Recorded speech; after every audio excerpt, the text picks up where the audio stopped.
Hi, I'm Sheila Barter, and I'm an environmental scientist with Natural Resources Canada with the CanMet Mining and Mineral Sciences Laboratories. I have a Bachelor of Science in Agriculture, and I majored in Natural Resources Management, and I also have a college diploma in Network Technologies. I never had any exposure to someone working in environmental sciences when I was a kid, but I always loved being outside. I loved going to the cottage, loved camping, fishing. I have to thank my dad for that. Thanks, Dad.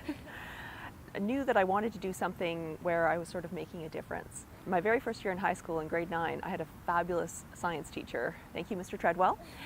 He really made science come alive for all of us, made it really interesting and exciting, and showed us how we could explain a lot of the world around us through experimenting and looking at things and understanding how things worked. I applied to several different environmental science programs at universities, all in Ontario, because I grew up around the Toronto area and didn't realize that there was a larger world outside of that at the time. And I chose the University of Guelph. I was lucky when I was at Guelph that I had a lot of very inspiring professors.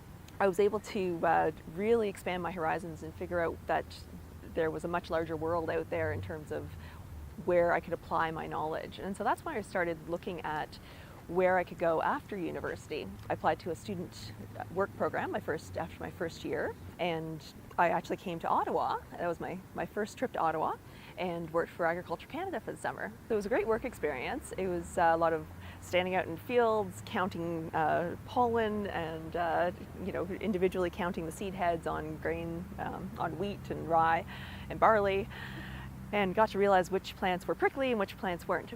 Learning what you don't want to do, I think, is just as valuable as learning what you do want to do, because you really have no idea until you've gone out and tried it and given it a good shot. So I was looking for opportunities to travel after university, and I came upon a listing for a program called the IASTI program. I applied, I was accepted, and I didn't know where I was going to be sent. I could have been sent anywhere in the world. I was given a listing of potential countries and got my acceptance and found I was going to Northern Ireland. My placement was with the Department of Agriculture for Northern Ireland. It's hard to imagine what a cow diaper will look like until you've seen it. It is very large and very heavy and doesn't smell very good. We were measuring how their grazing efficiency was based on different plant mixes out in a field. And so we were doing a pasture study. But in order to do this, the control of what goes in is up to the cow.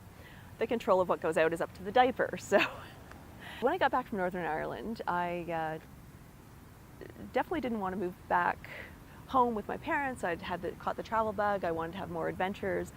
I moved out to Nova Scotia, where the College of Geographic Information, or the College of Geographic Sciences is. I've always loved playing with computers, kind of taught myself DOS when I was a kid, and it meshed really well. And before I'd even finished my program, I got a job offer from a consulting firm in the United States. I was working for an engineering consulting company that specialized in mining.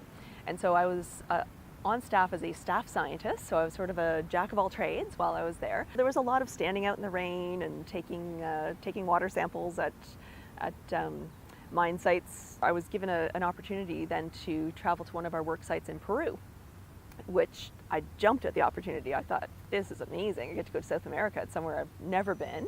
It's a little tricky to get there on your own, so it was a fabulous opportunity. I got to work at a big copper mine, but the challenge, of course, was doing it in Spanish. I spoke a bit of high school French, English, a bit of Swedish. So my original way to cope was I spoke French and added O's on the end. So I was going to the aeroport, I was going to the aeropuerto. I managed to get enough of a functional understanding of Spanish. I was able to carry on a conversation and get myself understood on the mine site, as well as in town when I wanted to, order dinner at a restaurant. Right now, I'm working with Natural Resources Canada, and so the main projects I'm working on are involved with the Green Mining Initiative. One of my big projects at the moment is looking at the water quality impacts of mining. I feel like the work that I'm doing is going to, in my own small way, make the world a better place. I can come home, my kids say, "What did you do?" And I say, well, actually, for me, that's very important, and I really like to feel like the efforts that I make on a daily basis in some way have made the world a little bit better. So it's very rewarding.